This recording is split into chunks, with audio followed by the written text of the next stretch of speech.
Welcome to another edition of my Learn to DJ vlog as you follow me behind the scenes as we make a brand new biggest and best DJ training course that we've ever made, the complete DJ course. You're following me for about 9 months as I let you into some of the stuff that goes into the making of one of these courses and give you some training that you can't get anywhere else. So today's an exciting one. Today I am in New York City. We're actually crossing into Brooklyn at the moment from Manhattan where I've been staying, and the reason we're in New York City is to visit Serato in their studios.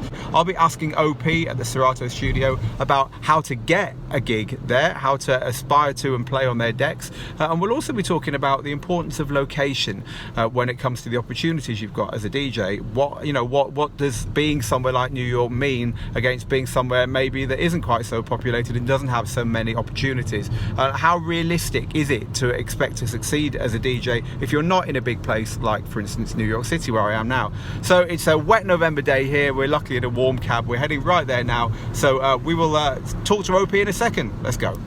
So here we are in Serato's brand new HQ, right? This is, we're literally, you can't see behind. They wouldn't let me turn the camera around and I don't blame them. It's a mess.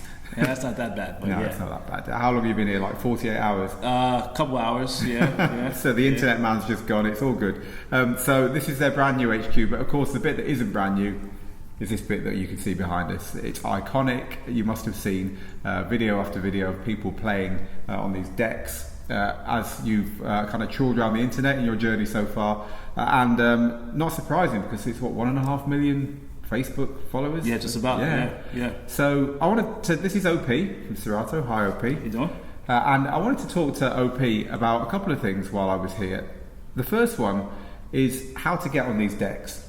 Your job involves making DJs at home, filming them doing their routines, along with Derek, who's just had to run. And so you know a bit about what it takes to be a Serato DJ, to appear on your channels, to get here. And you've seen everyone from the big names to people that maybe others haven't heard of.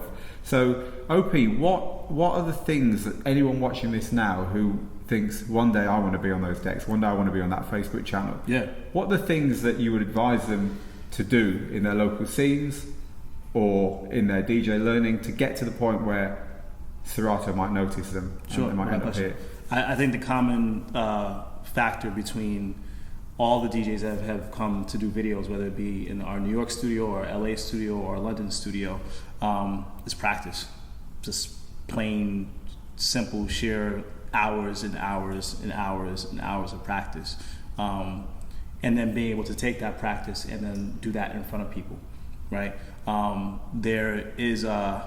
It's very interesting because some people get camera fright, right? But if they have played in front of 500, 1,000, 10,000 people, right, then they can kind of figure out how to balance that nervous energy to be able to be in front of a camera to be able to do the same performance, right? But again, for people who've come here, it's literally been that they've done hours and hours and hours and hours of practice. So that way, when they get in front of the equipment, they have Serato set up and they have all their songs in their library, right, and cue points and loops and flips and everything else organized, then they can easily kind of almost muscle memory go and do it, right? Without having to do it 5 and 20 times over. It's okay, I got this, I've done it 20 million times, I've played in front of all these people, I'm prepared, I've practiced, and now I can execute and make it happen. So it's an interesting one because of course when you're DJing live you don't get a second chance, but it's a little bit different if you're in a studio and it's being recorded, and you must have seen people who nail it first time. Absolutely. And seen people who don't. And that's the difference. It's just being able to literally, you're so practiced that it's just going through the motions with the cameras rolling, right? Yeah. So how does someone get noticed by you? What would be your tips if someone thinks they've got something? And so they've got to have the product, they've got to be good. Because otherwise you're going to turn them away, even if they get this far.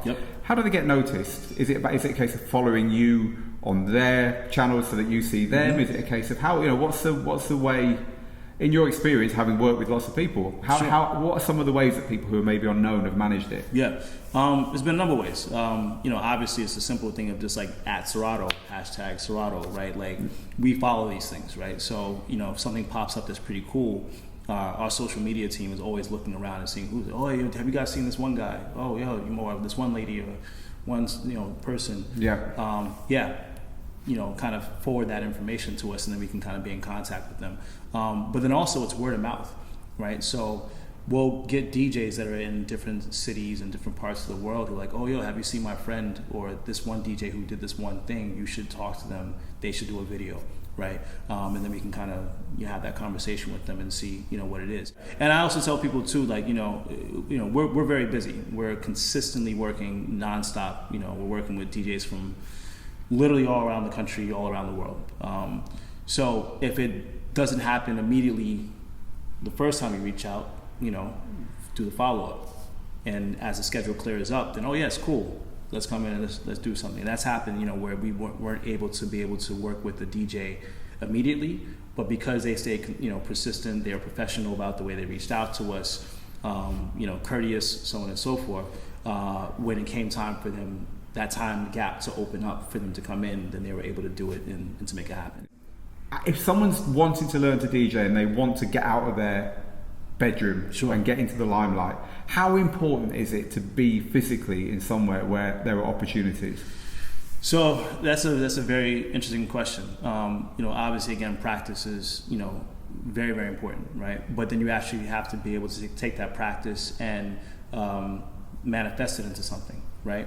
And that generally is being in front of people to be able to play. Now, that also can come in different forms, right? For as much as that you want to be in front of a crowd, whether it be 10 people or 100 people or multiples of whatever number, there are also other ways you can do that, whether it be podcasting, mixes on like Mixcloud or SoundCloud or things of that nature. Radio, whether it be college radio or community radio, or even if you're good enough, commercial radio in those forms as well. So there are different angles and ways that you can work to be able to get to be at a working professional level, right? Obviously for most DJs, they want to be in the limelight. They want to be seen. They want a big crowd in front of them. There's nothing. I can even say for myself, I've played for, crowds of like 6,000 to 10,000 people before. And there's nothing like being able to control that many people with the music that you play and seeing the reaction that you get from the way that you bring songs in and the journey that you take them through on different genres of music and different tempos and energies and styles and so on and so forth, right? That's an amazing thing. But it also takes time to get there. I know that if I would have played for, let's say, 6,000 people in the beginning of my DJ career, I would have failed because I wouldn't have had the practice and the experience of being able to get to that point. That's an awesome thing to point out. And as we always teach at Digital DJ Tips, if 10% of you wants to do a gig, especially early on in your career, take the gig, because you never know what it's going to lead to, and you always learn more when you're out of your comfort zone than, and again, we're in New York, and again, I recently read Moby's book, and he's from New York. He's talking about, he had to play, I can't even remember what the genre was, I think it was salsa. He had to play a gig of some kind of retro music that was new to him, and he literally went to the record shop, and even the guy in the record shop didn't know what this music was, and he just like did his best and bought a few tunes, and it made his autobiography because it was an awesome gig, and it got him all kinds of other stuff. So again, in bigger places, I guess there's more chance to do that because small town, one venue, it's going to be whatever it is, right? And the chance to spread your wings and do different things, that may be a little bit more limited. But I will say this for small towns or smaller metropolitan areas and such, don't be afraid to take gigs that are not necessarily in your wheelhouse. Meaning that, someone's doing a picnic and they need some music. Do the picnic, right? There is a community center that's doing a event for the community. DJ the community center event, right? Like someone is getting married and they need a DJ for the wedding. DJ the wedding, right? Not only does it get you experience, but again, it gets you in front of people that might not know who you are in the beginning, right? Even if you're focused on doing one thing, you're still getting the experience and the professionalism that comes along with it. So that way you can transfer that into the thing that you want to be able to do as you go along, right? This man's got it right there. It's a lot of it's nothing to do with music. It's to do with your whole demeanor. So let's know what you think underneath the video. If you've got any questions, I'm sure OP can follow along, and I'll let him know if you want to know anything from him, and obviously I'll be keeping an eye on those as well. If you've enjoyed this, hit that subscribe button, hit the bell so we can let you know about further videos in this long vlog series as we make the course. Until next time. Take care.